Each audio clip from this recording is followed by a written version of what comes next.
مزمل سہروردی صاحب, آج قومی اسمبلی میں خواجہ آصف صاحب جب اظہار خیال کر رہے تھے تو خاصا جارحانہ انداز انہوں نے اپنایا اور بہت زیادہ تنقید کا نشانہ بھی بنایا, اور الزامات کی جو ایک بارش ہم نے دیکھی انہوں نے کی.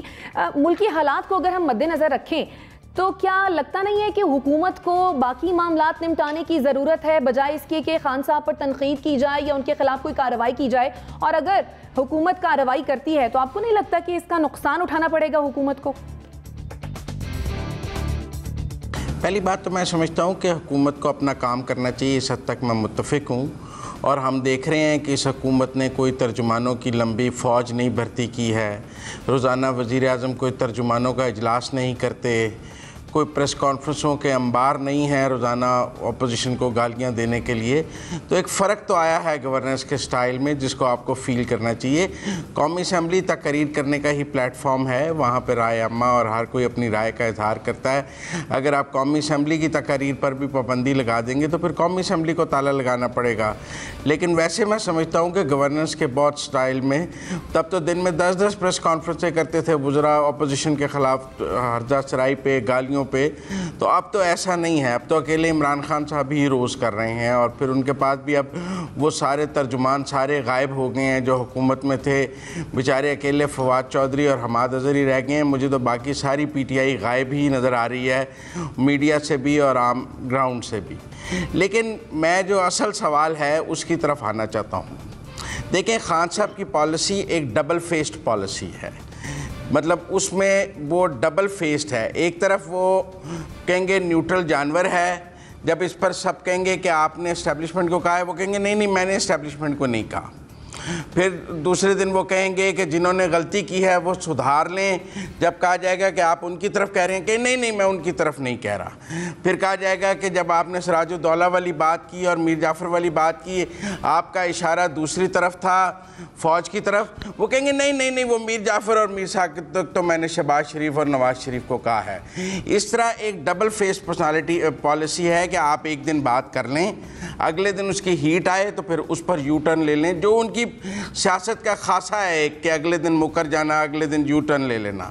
پھر اس کے ساتھ ہم اس کو دیکھتے ہیں کہ نیچے ان کے ورکرز اور حامی کیا کر رہے ہیں. جو ان کے وی لاگرز اور جو انہوں نے ایک ٹرول بریگیڈ سوشل میڈیا کی بنائی ہے جو پی ٹی آئی کی حامی ہمیں نظر آتی ہے, وہ پاک فوج اور قومی سلامتی کے اداروں کے بارے میں کیا زبان استعمال کر رہی ہے. جب وہ عمران خان کی حمایت کر رہی ہے تو ساتھ دوسری طرف کیا بات کر رہی ہے. ہمیں دیکھنا پڑے گا کہ جب عمران خان کی حکومت گئی تو اس وقت فوج کے خلاف اور اس کی قیادت کے خلاف سب سے زیادہ ٹرینڈز کس نے بنائے. بے شک آپ اوپر سے کہیں کہ ہم تو ایک مضبوط فوج کے حامی ہیں, لیکن آپ نیچے سے کاٹ بھی رہے ہیں.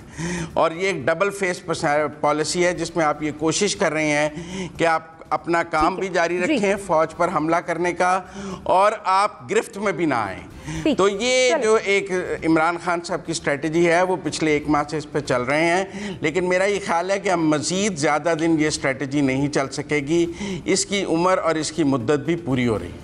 چلیں, مزمل صاحب آپ کا پوائنٹ آ گیا. نسیم صدیقی صاحب, جیسا کہ مزمل سہروردی صاحب کہہ رہے ہیں کہ خان صاحب کی جو پالیسی ہے وہ ڈبل فیسڈ ہے, آپ اتفاق کریں گے؟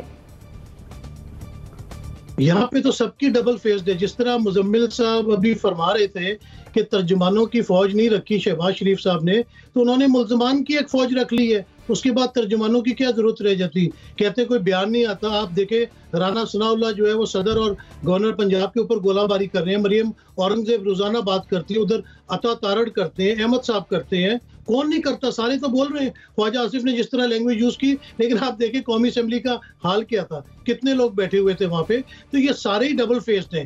عمران خان صاحب کی بات کرتے ہیں, ان کو اداروں کی طرف اشارے کنائیوں میں بھی بات نہیں کرنی چاہیے. میں اس کو رد کرتا ہوں, اس طرح نہیں ہونا چاہیے. ہمارے دشمن خوش ہوتے ہیں اس بات سے, لیکن دوسری طرف انہوں نے تو اشارے کنائیوں میں بات کی. تو گجرانوالہ میں تو کس نے تقریر لے کے باقاعدہ نام لیا گیا سپہ سالاروں کا اور دوسرے D G I S I اس وقت کے جو ہوتے تھے. تو بات یہ کہ سب کی ڈبل سٹینڈرڈ ہے. ہمارے جو تجزیہ کار ہے نا, انہوں نے کانوں میں روئی اور آنکھوں کے اوپر پٹیاں باندھ لی ہیں. آج ڈالر 190 روپے کا ہو گیا ہے تو کسی کو نہیں نظر آ رہا. تو یہ کیا ڈبل سٹینڈرڈ نہیں ہے؟ مہنگائی اسی طرح بڑھتی جا رہی ہے, پیٹرول بڑھانے کی بات